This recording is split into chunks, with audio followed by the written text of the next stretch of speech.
안녕하세요, 팩트남입니다. 오늘 기사는 이탈리아 군사 전문지 디 에이비에이셔니스트의 내용입니다. 바로 영국, 이탈리아, 일본이 준비하고 있는 차세대 전투기 G캡에 대한 이야기인데요.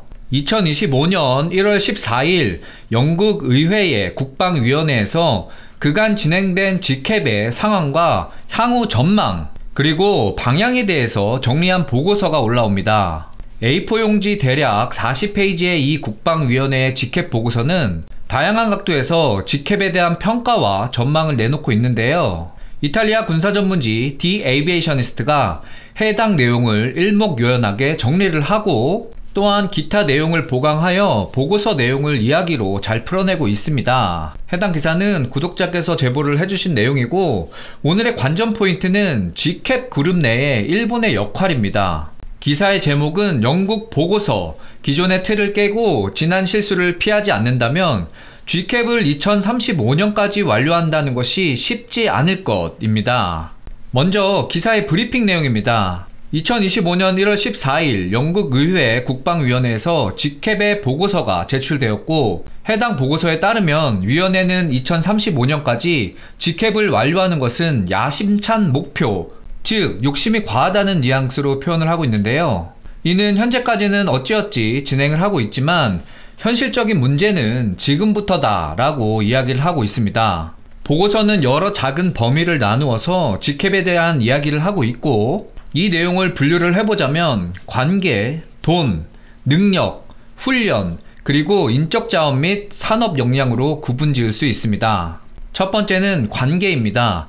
2035년이라는 개발 타이밍의 목표가 새 파트너, 즉 영국, 이탈리아, 일본이 기존 기체의 운용 수명 종료 시점이라는 관점에서 모두 일치한다라는 공통적으로 의미 있는 시점이라 평가하고 있습니다. 그러나 영국과 이탈리아가 전투 항공 분야에서 조별 과제 경험이 있었던 사실과 다르게 일본은 이번 G캡 프로젝트가 다른 국가와 대규모 방산 협력을 하는 첫 번째 프로그램이라 영국의 국방위원회는 이를 일부 걱정하고 있습니다. 이는 일본이 그간 방위산업과 관련하여 많은 부분을 미국에 전적으로 의존했기 때문이라 평가하고 있는데요. 그나마 다행인 부분은 영국의 위원회가 일본에 방문했을 당시 일본 특유의 헌신적인 성향, 그리고 관련 산업 부문에서 그 역량이 신뢰할 만하다라고 평가하고 있다는 것입니다. 보고서는 G캡의 초기 파트너로서 계약 직전까지 갔던 스웨덴, 독일과 얼마 전까지 이야기되었던 사우디에 대해서도 언급을 하고 있습니다. 물론 앞으로도 여전히 추가 파트너를 영입할 수 있는 길은 원칙적으로 열려 있다라고 하지만 2024년 12월 이탈리아 레오나르도의 브리핑을 언급하며 G캡 참여 조건을 그리 만만치 않게 만들고 있습니다. 왜냐하면 당시 레오나르도는 브리핑에서 이렇게 이야기를 했기 때문입니다. 만약에 새로운 추가 파트너가 들어오게 된다면 해당 국가는 자금 능력뿐만 아니라 산업 역량 역시 갖춰야 할 것이라고 말했기 때문입니다.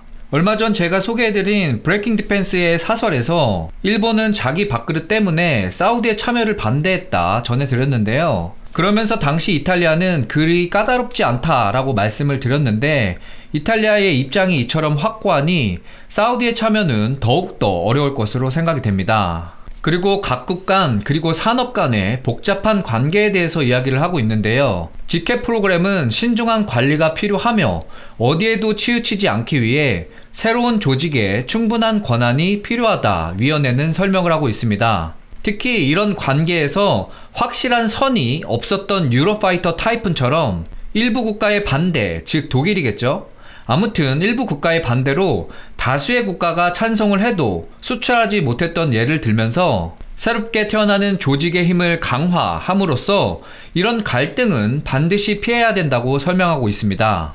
아마도 이 새로운 조직은 제가 얼마 전에 소식을 전해드린 조인트 벤처일 것으로 생각이 됩니다. 제가 여러 번 설명을 드렸습니다. 제 경험상 글로벌 프로그램은 진행하기 어렵다고요. 그래서 꼭 독립법인을 세워야 된다고도 말씀드렸고요. 자, 그 영상이 궁금하시면 더보기란에 남겨드릴 테니 꼭 들어보시길 추천드립니다. 여기까지 관계에 대한 이야기가 정리가 되었고, 다음은 돈에 관련된 문제입니다. 영국 국방위원회는 현재 미국에서 진행 중인 차세대 공중 우익이 엔가드 사업을 언급하며 GCAP 역시 비용 절감의 가능성이 핵심 요소라 언급하고 있습니다. 이는 영국이 이미 20억 파운드, 한화 3조 5천억 원을 먼저 투입한 상태에서 앞으로 10년간 120억 파운드, 한화 21조 2,500억 원을 더 투입해야 하기 때문인데요. 이에 따라 각국 간의 업무 효율성과 신속한 결정 능력에 따라 비용 절감을 할 수 있을지 결정이 될 것이라 평가하고 있습니다. 자, 결국 경제적인 측면에서 이런 투자에 대한 보상은 원활한 전투기 수출밖에 없을 텐데요. 위원회는 특히 유로파이터에서 그간 독일의 거부권을 언급하며 이러한 독일의 거부권 행사가 영국의 전투기 항공기 분야에서 큰 영향을 미쳤으며 영국에 좋은 기회를 저해했다 평가하고 있습니다. 자, 이제 독일이 빠진 상태이기 때문에 앞으로의 GCAP 그룹 간에서는 그간 있었던 상대방의 거부권에는 큰 의미가 없을 것입니다. 그러나 영국 국방위원회는 이 수출을 방해할 수 있는 새로운 구멍, 즉 빵꾸 국가가 생겨났다 이야기를 하고 있습니다. 어딜까요? 네, 맞습니다. 바로 우리 이웃국가 일본입니다. 영국 국방위원회의 보고서의 표현에 따르면 일본의 방산장비 수출의 무경험이 타이푼에서는 경험하지 못했던 GCAP 참여자들에게 독특한 도전 과제가 될 것이라고 설명하고 있습니다. 야, 너 또 일본 싫어한다고 일본 너무 까는 거 아니냐?